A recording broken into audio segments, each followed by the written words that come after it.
everybody and welcome back to my channel. Today I would like to do before you the fourth part of facing an interview, which is applying for the job. Now all the preparation for the facing of the interview, all these will culminate when you finally get the advertisement in a newspaper and then you go about writing an application. But just the application is not enough. You need to be very aware that it's a complete set. First, we will have the cover letter which introduces you to the people who will take your interview. The second, we will have your application where you'll have properly write down the entire thing in a format given.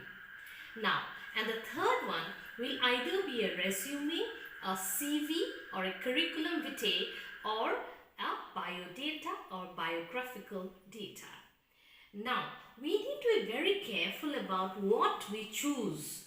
Sometimes it might happen that in the advertisement itself it will be given if you are to submit a resume, a CV or a biodata. But at other times you need to decide properly what you will give and how. Now, whenever we talk about the cover letter, as I said, it is something to do about introducing yourself to the employer that will normally have something different from what will come in the application.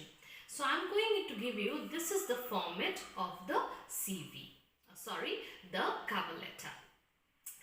Second, we'll have the application, and that particular application should be written in a manner that will impress the person who is scanning through the huge set of applications they will receive and will make them accept your application. Now, I'm going to give you the link in here this way. This is the format of the job application. Sometimes later, of course, I'll dwell in detail on the cover letter, the application, and of course, most necessarily, the resume, CV, and the biodata. But now let me tell you just in small points about what are the differences between a resume, a CV, and a biodata. A resume, in French, it means summary. So therefore, it gives you it's a summary of every important thing that has happened in your life in terms of your professional career, in terms of your academic career. It's normally one page, and of course, it is normally actually submitted by somebody who is not a fresher, but somebody who is already working and wants to switch over to another better job. The second one, as I told you, is the CV or curriculum vitae. Now, curriculum vitae can be 2-3 pages long, and it is, if you talk about the meaning of curriculum vitae, in Latin, it means the course of one's life. Means it gives a little more detailed manner whatever has happened in your life academically, professionally, or what are your hobbies, talents, everything. So, the last one is of course a biographical data or a biodata, which tells it's more relevant to the Indian context, where we actually write down the name, father's name, mother's name, everything in detail, and which normally is submitted when you are applying for some project in Indian government services. So that way, these are the basic, if you want later on, I plan to deal in detail with the resume, CV and the biodata, but just for now, I will give you the formats of writing a resume, a CV and a biodata. Let me talk about what actually happens when you are actually already applied for the job, and what are the things you need to keep in mind before going in for the interview. See, tomorrow is your interview. It's very important that you take care to go to the place of interview. I must have mentioned in my earlier sessions also, once you are aware where the interview place is, take time to go there and find out how long it takes for you to reach to the interview hall. So it's very important that you are very careful about what you do once you reach the place where you are actually waiting in for the interview. But inside the interview hall, what do you need to do there?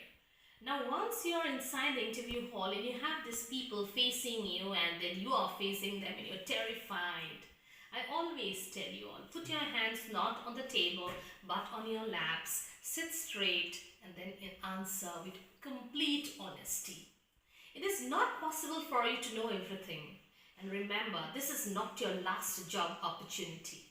You do not have to beg before them and have this face, the face of somebody who is right, or I might be going to die if you do not. It is necessary that you answer every question to the person who has asked you the question, because on the board there will be more than one person. So, it's very obvious that you need to answer the person, looking into the eye of the person, and be very, very honest, be very clear with whatever you tell. And it is not necessary, as I told you, to know everything, and do not pretend that you know everything. So if you, at times it might happen that you're not able to answer that question. Be very brave and just admit, I do not know the answer. It's fine, because we all are human beings and we need to admit that. So in this particular section, I'll not try and make it very long.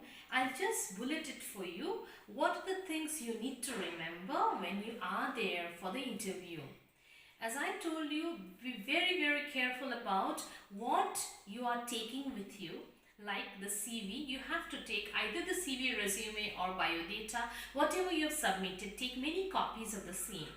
Secondly, when you go there, you should be also very careful that while entering, you should be asking permission to enter, and then thirdly, you have to be dressed professionally. I'll talk about how to dress to an interview in my next session and the last session of facing an interview.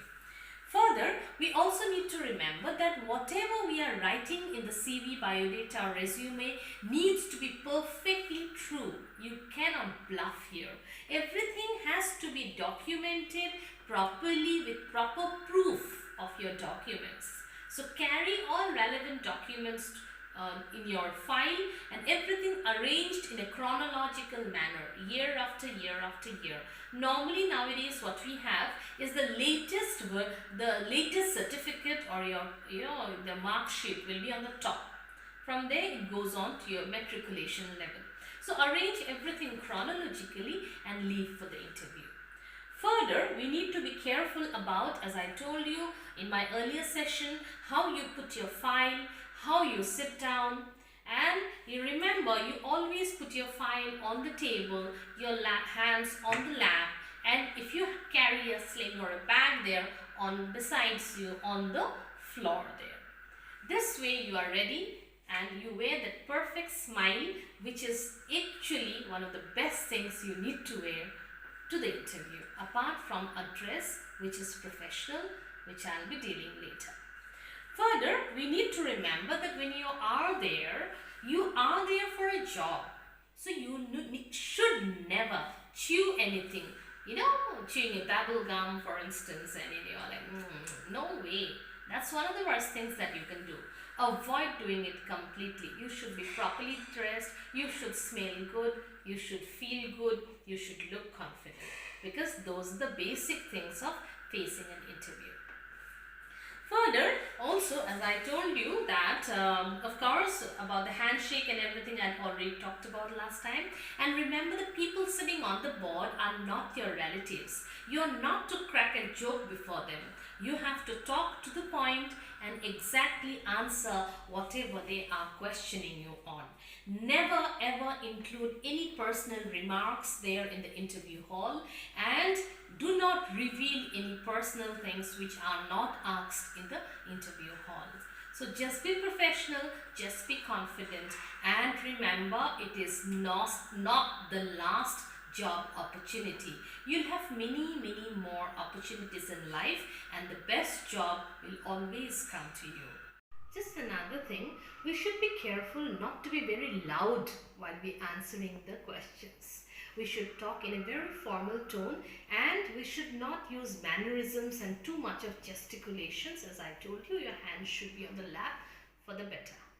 And further, one more thing that is left off is, sometimes some of the job, whenever you are applying for the job, some advertisements may actually tell that you need to give some reference of some persons.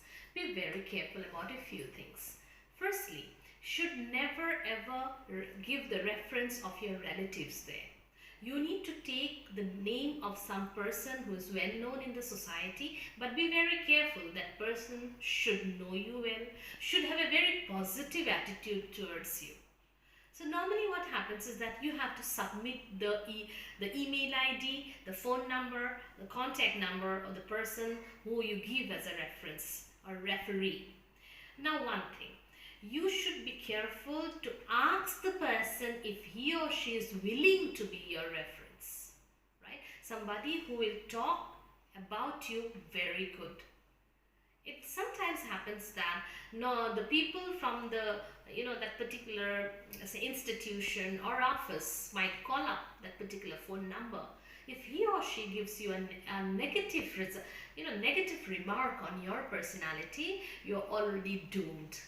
So do not go by the looks of the person, by the position he or she holds. It is more important to know that person likes you, that person has a positive attitude towards you, and that person actually wishes that you go ahead and do well in life. So that is what I had to talk today about, the entire thing about facing an interview. I hope you had a proper session with me, you've understood what I've said, and do leave your remarks on anything that you haven't understood so that we can get back to it later. And of course, we'll come back the next time with that particular section of how you dress to the interview, how you get the job because of also your professionally looking dress. Thank you.